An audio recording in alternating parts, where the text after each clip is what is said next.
Good morning, children. Today we'll learn about measurement of length. So, as we already know that we can measure the length by easily by a meter scale. So, minimum the distance we can measure by a meter scale is how much? That is 10 to the power of minus 3 meter. So can we realize it? That is, in a meter scale, we have 100 centimeter. So each one centimeter. The least how much we can measure from a meter scale. Minimum distance can how much we can measure from the meter scale is. So suppose there is a 1 centimeter. In between there are again 10 divisions. So the least count is 1 centimeter divided by 10, that is 0.1 centimeter. So the minimum distance we can measure is 0.1 into 10 to the power minus 2, which is equal to 10 to the power minus 3 meters. So this is the minimum we can measure, and we can measure maximum 1000 meter anything by a meter scale. We have to elongate, we have to take a big meter scale tape to measure the longer distances. But to measure still lesser 10 to the power of minus 4 meter, we use vernier calipers. Vernier calipers is used to measure to the order of 10 to the power of minus 4 meter. Even less, that is 10 to the power of minus 5 meter, can also be measured, that is by another instrument called as ferrometer. So these we will be doing in the practical.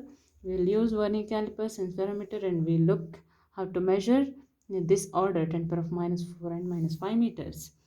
So this is all in measuring length.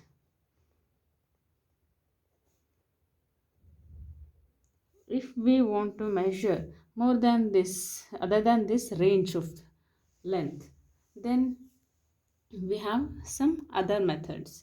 So suppose large distances measuring large distances, that is a distance of a planet from earth, we want to calculate the distance capital D, we want to calculate. So can we measure it by using meter scale? Answer is no, we cannot measure it by a meter scale, right? So then by which method can we measure the distance of a planet from the earth? How?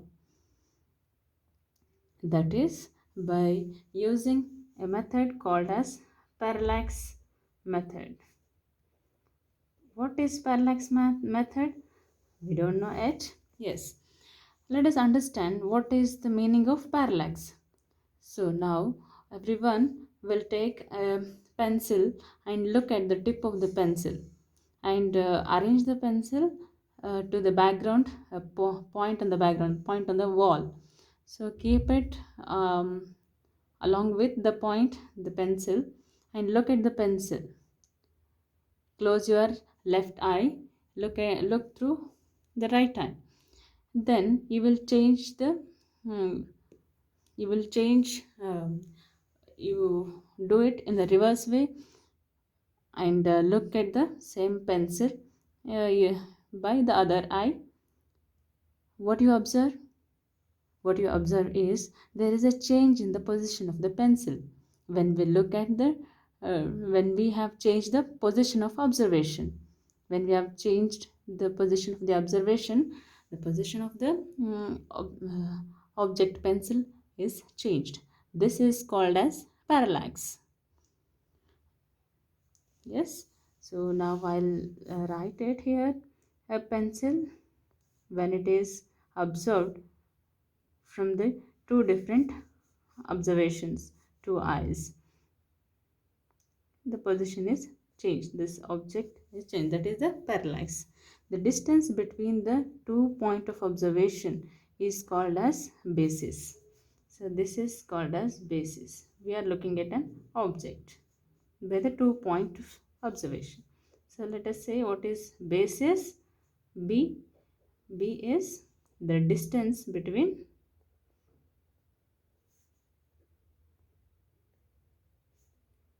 two points of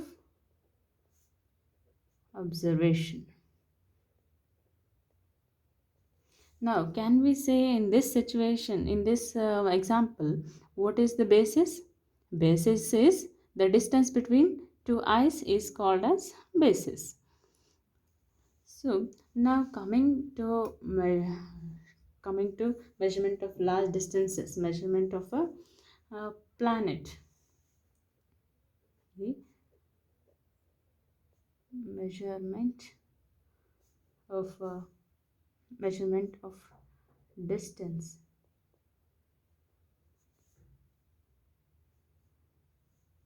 Measuring distance of a planet.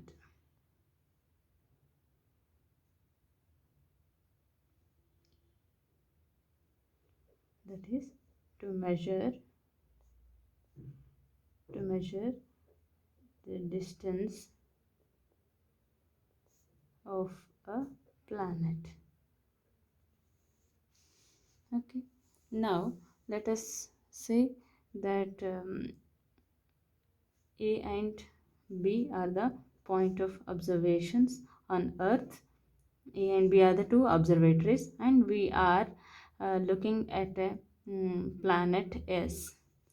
Okay, let the distance be D.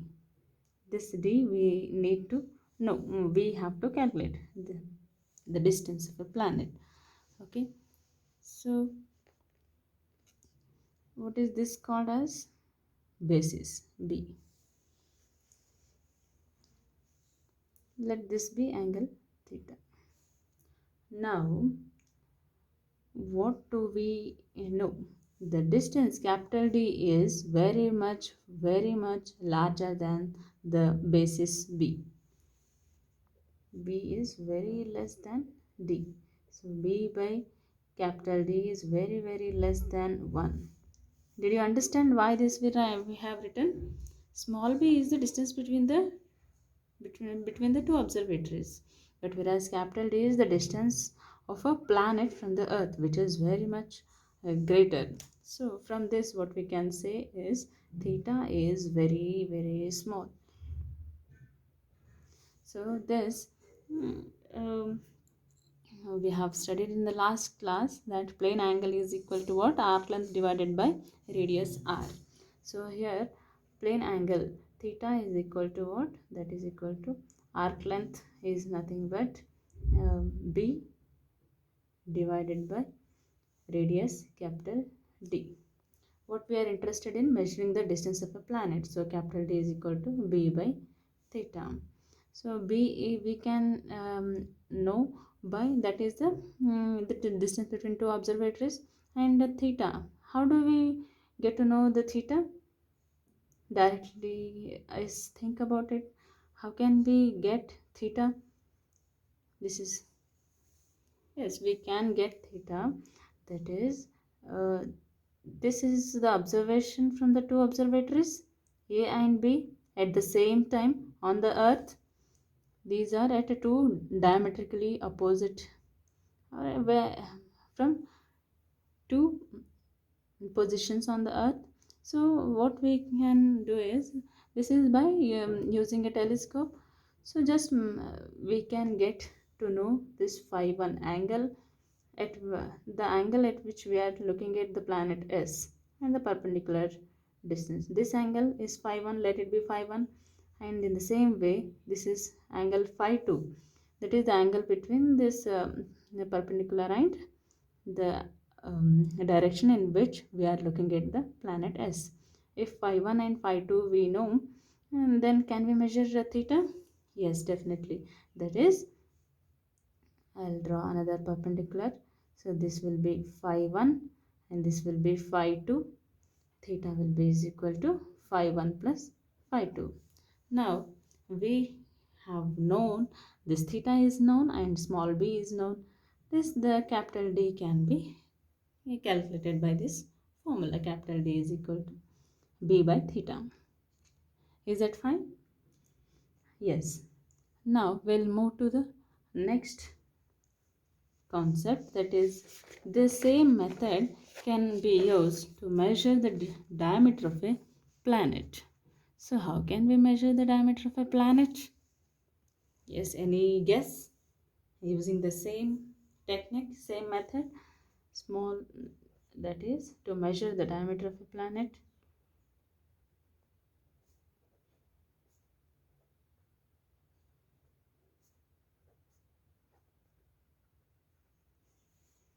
Yes, some of you might have guessed. Yes, we can find the diameter of a planet. Suppose this is the planet and diameter we need to find from a point on the earth. So let this be the point on the earth.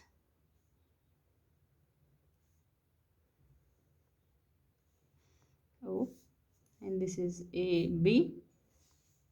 Okay, let this angle let it be alpha, and the distance is again capital D. The distance between planet and earth is capital D. What shall we call the distance between AB? AB is again basis B.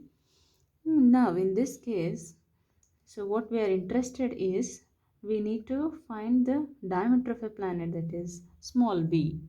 So, or this is also in another way how we can express is angular diameter of a planet. Angular diameter of a planet is alpha. Diameter of a planet is b. So these are one or the other way we can express it, the size of a planet. Okay, to in this also by the relation, angle alpha is equal to arc length b divided by the radius capital D. Now if you want the diameter, that is b is equal to alpha d, where you should know the angle alpha and capital D is the distance between the planet and the earth. So alpha, how do we measure alpha? Alpha we can easily get. This is the only one point of observation.